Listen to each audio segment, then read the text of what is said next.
Viewers, এই মুহূর্তে আমি অবস্থান করছি কৃষকের ফসলের মাঠে।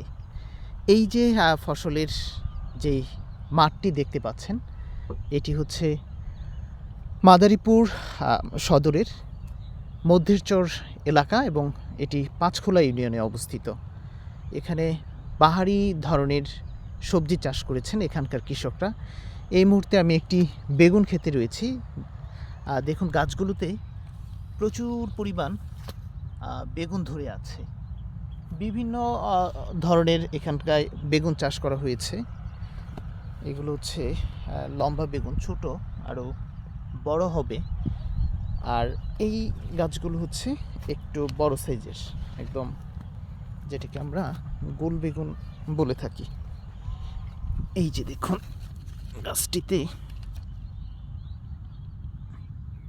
এরকম করে প্রতিটি গাছেই বেগুন রয়েছে।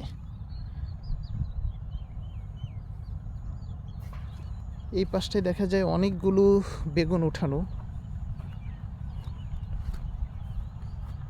এই যে এগুলো হয়তো বিক্রির জন্য কৃষকরা তুলেছে।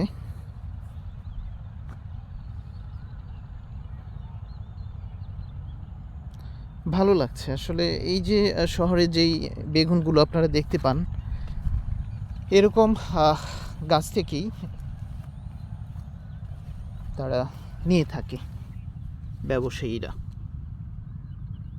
কৃষকদের কাছ থেকে তারা কিনে নেয়। আসলে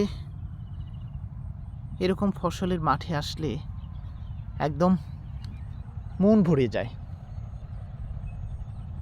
দিগন্ত জোড়া সবুজ ফসলের ক্ষেত, পাশেই বিস্তৃত সুন্দর একটি নদ বয়ে গেছে, আড়িয়ালখা নদ। এই স্নিগ্ধ বিকেলে সুন্দর জায়গাটিতে ঘুরে একদম সারাদিনের যে ক্লান্তি ছিল সেটি অনেকটা চলে গেছে।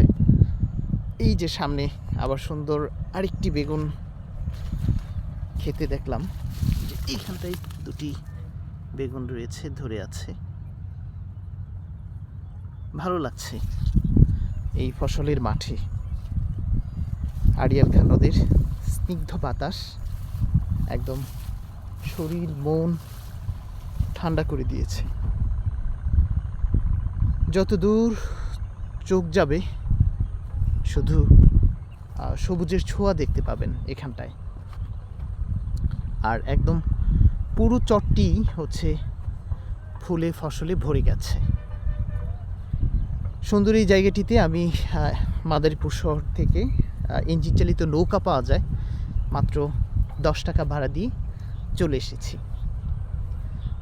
তো ভিউয়ার্স, চাইলে আপনারাও ঘুরে যেতে পারেন। ভালো লাগবে এই প্রকৃতির সাথে, স্নিগ্ধ বাতাসে, একদম ফ্রেশ এয়ারে মনটা একদম ঠান্ডা হয়ে যাবে। ভালো থাকুন, আল্লাহ হাফেজ।